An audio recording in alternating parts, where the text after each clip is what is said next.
Bonjour, nous sommes en 2013 dans une série de vidéos consacrées au dialogue entre religions. Ce sont des vidéos catholiques, donc à la suite du Concile Vatican II et de Nostra Aetate. Et je voudrais aborder la question du voile. C'est une question qui évidemment interpelle le dialogue entre les chrétiens, les juifs et les musulmans. Il y a bien d'autres religions qui ont des symboles, des signes extérieurs d'appartenance. Je pense aux Sikhs et leur fameux turban avec les cheveux non coupés. Je pense à la kippa juive. Mais effectivement, actuellement, on peut dire que c'est le problème, c'est la question du voile qui s'est posée particulièrement dans les pays où l'islam arrive. Et en France, pays laïque, où le voile, comme en Turquie d'ailleurs, a été interdit au niveau des écoles. Alors le but de ces vidéos n'est absolument pas de polémiquer, il est simplement de montrer la position de chacune des religions, pour après qu'il puisse y avoir dialogue, parce que c'est en connaissant l'autre qu'on peut ensuite dialoguer et le respecter. C'est ce à quoi appelle le Concile Vatican II. Alors d'abord, dans le judaïsme, parce que effectivement le judaïsme est le père des deux religions, des deux autres religions. Ce qu'on ne sait pas, c'est que dans la loi de Moïse, il n'y a pas de norme, de légalisation du port du voile pour les femmes. Ce n'est absolument pas présent. Je dirais même que lorsqu'on regarde les textes avec attention, on s'aperçoit que le voile, parfois, est un signe plutôt négatif. Alors, il faut raconter pour cela une histoire qui se trouve dans la Genèse au chapitre 38, verset 14. Il s'agit de Tamar. Tamar, c'est la belle-fille, de Juda, l'un des fils de Jacob, l'un des 12 fils de Jacob, donc l'un des fondateurs des 12 tribus d'Israël. C'est aussi, une ancêtre du Christ. Tamar avait été mariée avec un des fils de Juda, qui était mort sans lui laisser d'enfant. Du coup, Juda, selon la loi du Lévira, une coutume sémitique à l'époque, l'avait mariée avec son frère cadet, qui était mort sans qu'elle ait pu avoir d'enfant. Et après, du coup, il avait eu peur, il était devenu superstitieux, en se disant « il y a un problème avec Tamar ». Et donc, il n'avait pas osé lui donner son troisième fils. Et Tamar voyait bien qu'il ne lui donnerait jamais. Du coup, un jour, elle quitta ses habits de veuve, et elle s'assit au bord d'un chemin où devait passer Juda. Et elle se voila, parce que c'était le voile qui était le costume des prostituées de l'époque. Donc Juda la vit, et puis il monta avec elle. Et comme, évidemment, il n'avait pas sur lui d'argent pour la payer, elle lui demanda en gage son bâton et son seau, donc les symboles de son patriarcat. Il promit de revenir le lendemain la payer. Et évidemment, elle avait disparu. Quand on lui annonça un peu plus tard à Juda que Tamar était enceinte, alors il résolut de la lapider, puisqu'elle avait péché. Et c'est là qu'elle lui rendit son bâton et son seau, et qu'il pleura en disant « Véritablement, tu es plus juste que moi, j'aurais dû te donner mon fils cadet. » C'est une histoire qui manifeste donc que le voile, dans ce pays-là en tout cas, et autour de là où vivent les patriarches, le voile peut être symbole des prostituées, pour cacher leur visage et pour ne pas être reconnus dans la rue, principalement. Alors évidemment, chez les musulmans, puisque cette histoire met en jeu un des ancêtres de Jésus, la réponse va être que ce texte est falsifié, qu'il est impossible que Jésus soit le fruit d'un inceste. Les Juifs répondent à ça, mais on raconte l'histoire, la Bible raconte les faits tels qu'ils étaient. Si la Bible avait voulu enjoliver, évidemment, jamais elle n'aurait raconté des histoires comme cela. Et les chrétiens répondent que Jésus a voulu exprès s'incarner dans une lignée humaine, pour assumer toute la lignée humaine avec ses péchés. Donc on voit, il y a là véritablement une différence de regard sur les Écritures. Les musulmans affirmant comme fondement de leur foi que les prophètes sont choisis par Dieu parce qu'ils sont non pécheurs, ou alors c'est des péchés relatifs, ce ne sont pas des péchés graves comme celui-ci. Alors il y a d'autres textes dans l'Ancien Testament juif qui montrent ce que c'est que le voile. Le voile peut servir à Moïse pour cacher son visage quand il a vu la présence de Dieu et qu'il est rayonnant. Ça fait peur aux Israélites. Et puis, il y a ce fameux texte d'Isaïe 53 qui dit que le serviteur souffrant sera comme celui devant qui on se voile la face. Donc, tellement c'est insupportable le regard. Mais, effectivement, on n'a pas dans l'Écriture une indication chez les Juifs de l'obligation de porter un voile. Ce qu'on sait par contre, c'est que c'est une coutume sémitique qui, par exemple, en 300 avant Jésus-Christ, au niveau de la guerre entre les Juifs et les Grecs, est une coutume de reconnaissance des femmes. Les femmes, je dirais, sont voilées, mais elles ne sont pas voilées seulement en Israël. Les femmes sont voilées aussi à Rome, en Grèce, etc. Ce sont des coutumes de la Méditerranée. Alors ensuite vient Jésus, et donc les évangiles, qui pour les chrétiens correspond à la plénitude de la parole de Dieu. Une plénitude telle que l'enseignement de Jésus sera à jamais indépassable et que seul le dépassera l'entrée dans l'autre monde lorsque le Christ apparaîtra dans sa gloire. Donc on peut dire que c'est le même message, mais sous forme lumineuse. Eh bien, dans le Nouveau Testament de Jésus, il n'y a pas le voile, il n'y a pas non plus l'interdiction de voile. Je dirais que ce qui caractérise Jésus, c'est qu'il n'y a pas de normes extérieures, ou plutôt qu'il les relativise, il accepte les coutumes, mais à condition qu'elles ne deviennent pas le signe de la sainteté. Donc il ne parle pas spécifiquement du voile, mais il aborde d'autres coutumes, comme le fait de se laver les mains. Et comme les pharisiens, qui sont les descendants des fameux prêtres qui ont fait la guerre 300 ans plus tôt contre les Grecs pour défendre les coutumes d'Israël, lorsque les pharisiens l'accusent en disant « Tu ne respectes pas les traditions des anciens », alors il les reprend vertement en leur disant « Vous avez remplacé l'essentiel par vos coutumes, vos signes extérieurs d'appartenance. » Ces signes extérieurs d'appartenance, il faut bien les comprendre. Si le Talmud, si elles ont été mises dans un corpus, je dirais, qui accompagne la Bible, c'est tout simplement parce que Israël a eu une douloureuse expérience. Lorsque Nabuchodonosor, en 700 avant Jésus-Christ, a déporté le peuple juif, eh bien, 10 des 12 tribus ont complètement disparu, se sont fondues dans les nations où elles ont été déportées. Il ne reste plus que Juda, la tribu de Juda, donc les ancêtres de Jésus, et puis les Cohen, la tribu de Lévi, en partie, qui sont restés. Les autres, quasiment, il n'y a plus que quelques individus qui sont restés fidèles au judaïsme. Résultat, pour éviter cela, les pharisiens ont insisté énormément sur des signes distinctifs parmi les nations. Donc des vêtements, le fait de ne pas se marier avec un étranger, etc. Alors Jésus, lui, il relativise ses coutumes. Mais attention, le Nouveau Testament, ce n'est pas seulement les évangiles qui donnent l'esprit de tout. C'est aussi les lettres des apôtres. Eh bien, ce qui est très curieux, ce qu'on ignore souvent, c'est que c'est le christianisme qui a le texte le plus fort, le plus sévère, le plus exigeant concernant le port du voile par les femmes. Et c'est un texte de saint Paul que je ne peux pas manquer de lire tellement il est fort. Et il va même jusqu'à en donner la signification, une signification qui n'aurait rien à envier à ce qu'en disent les musulmans actuels. C'est dans 1 Corinthiens chapitre 11 verset 3. Donc saint Paul parle fermement à l'église de Corinthe par rapport à diverses choses. Et là, il se met en colère. Et il se met en colère justement à propos du voile et en donnant la signification. « Je veux cependant que vous le sachiez. Le chef de tout homme, c'est le Christ. Le chef de la femme, c'est l'homme. Et le chef du Christ, c'est Dieu. » Donc il met une hiérarchie dès le départ. Il dit « Tout homme qui prie ou prophétise la tête couverte fait affront à son chef, le Christ. » Donc les hommes doivent être découverts à l'Église. « Toute femme qui prie ou prophétise la tête découverte fait affront à son chef, c'est-à-dire l'homme. C'est exactement comme si elle était tondue. Si donc une femme ne met pas de voile, alors qu'elle se coupe les cheveux, mais si c'est une honte pour une femme d'avoir les cheveux tondus, qu'elle mette un voile.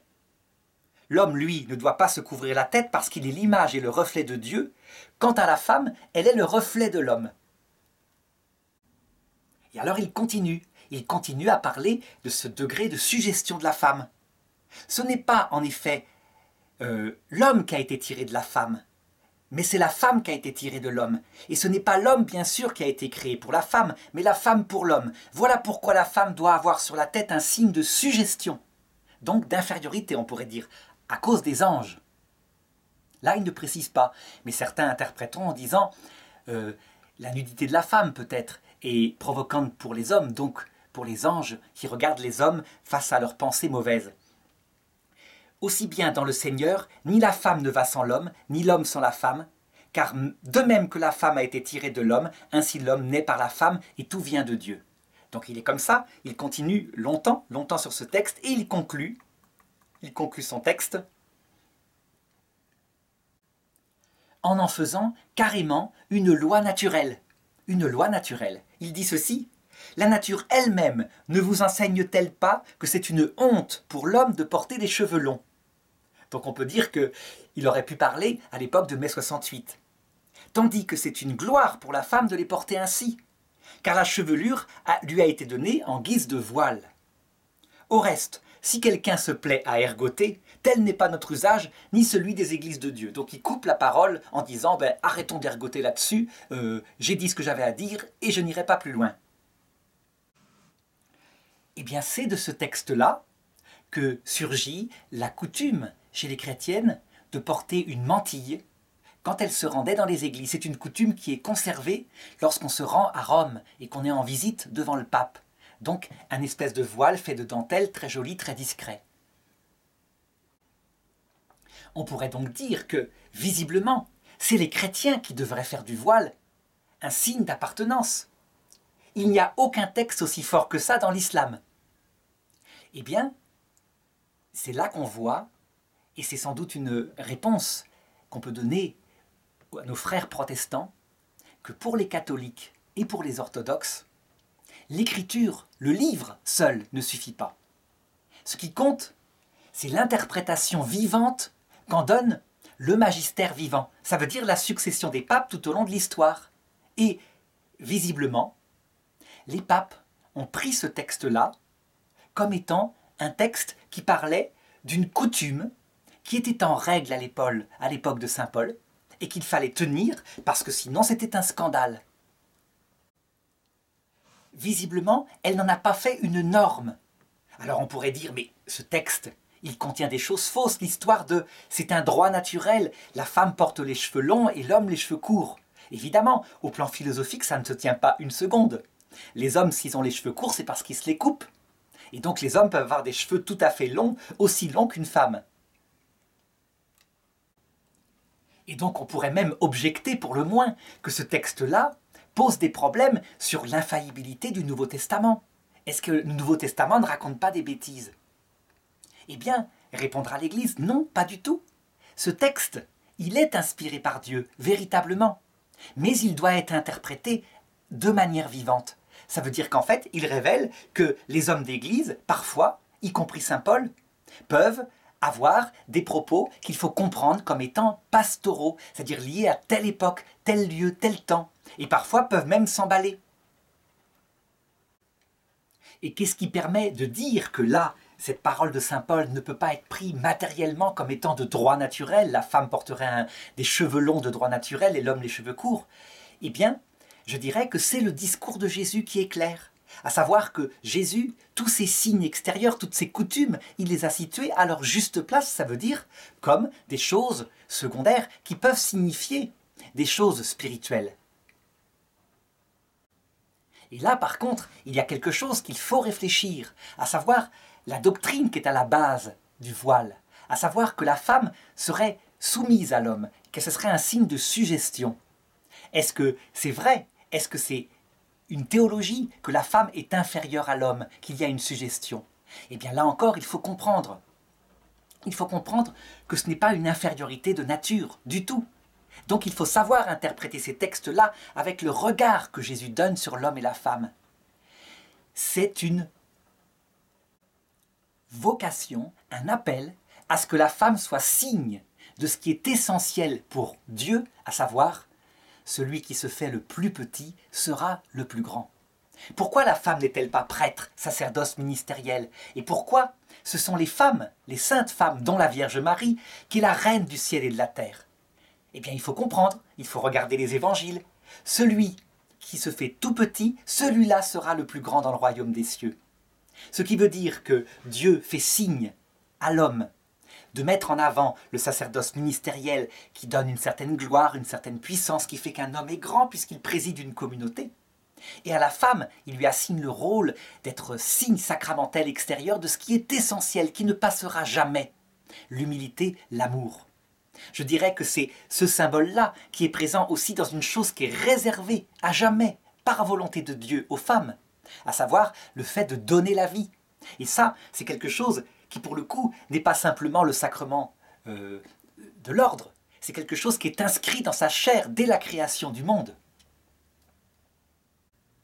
Du coup, si on lit ce texte-là avec les paroles de Jésus, qui montrent que la valeur suprême, c'est le cœur petit, c'est le cœur humble, c'est le cœur qui met en priorité l'amour, on comprend que cette parole-là, elle est une parole d'homme, qui parle avec un langage d'homme de ce qui se passe sur terre, mais qui retournera les choses au ciel, puisque c'est justement ça, ce qui fait la supériorité de ceux qui sont les rois et les reines du ciel.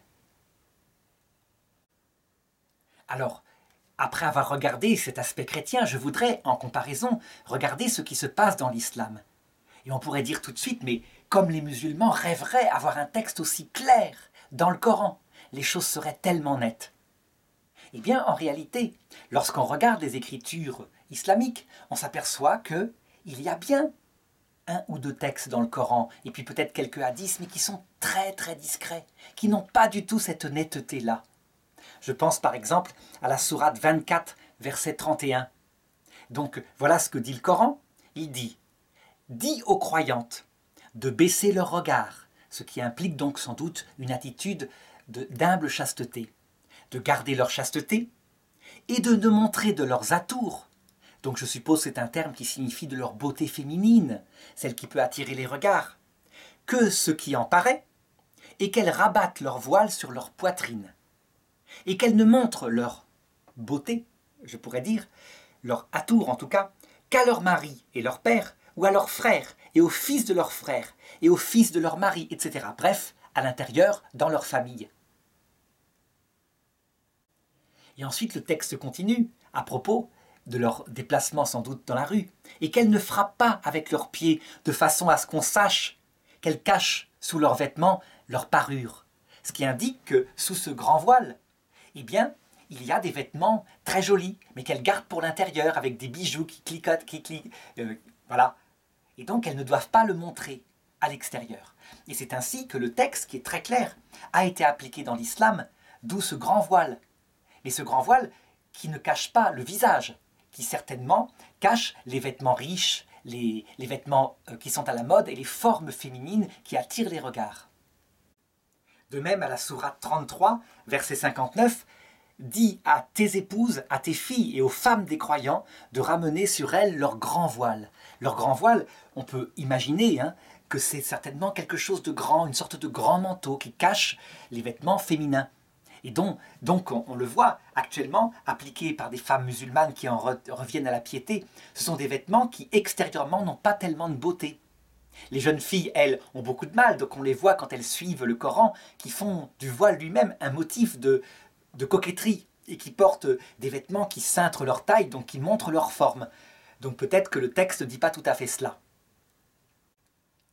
Ce qui par contre est très visible, c'est que ce verset si court, qui est évidemment traduit dans les faits par des coutumes que se racontent les musulmans de génération en génération, eh bien, il est devenu quelque chose d'essentiel. Ça veut dire que, actuellement, le fait de porter un voile ou de ne pas en porter est véritablement quelque chose qui fait débat dans les terres musulmanes comme dans les terres chrétiennes et dans les autres pays.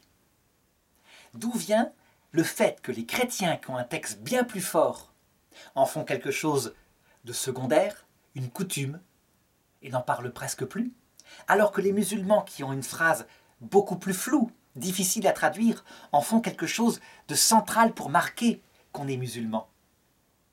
Eh bien, je pense que ça tient à la mentalité profonde des deux religions. Dans le christianisme, l'esprit de Jésus, c'est que les signes extérieurs ne sont que relatifs.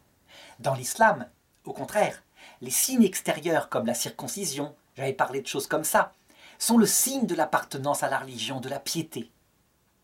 Je pense que tout cela aussi a à voir avec ces coutumes qui ont été acquises dans le peuple juif suite à la dispersion du peuple juif parmi les nations. Parce qu'il ne faut pas oublier que Mohammed, il est confronté dans ses voyages de commerçant au peuple juif et aussi aux chrétiens de l'époque. Il se renseigne. Et donc il prend certaines choses qui paraissent essentielles aux juifs de l'époque, qui sont des juifs talmudiques, donc des juifs de la dispersion, et puis il leur donne une place importante dans le Coran, en tout cas dans la tradition vivante. Alors évidemment, de tout cela sortira dans les deux religions, chrétienne et musulmane, quelques aspects excessifs qui seront mis en avant dans les médias. Et c'est ça qu'on regarde, alors que la majorité des gens ont quelque chose de beaucoup moins extrémiste.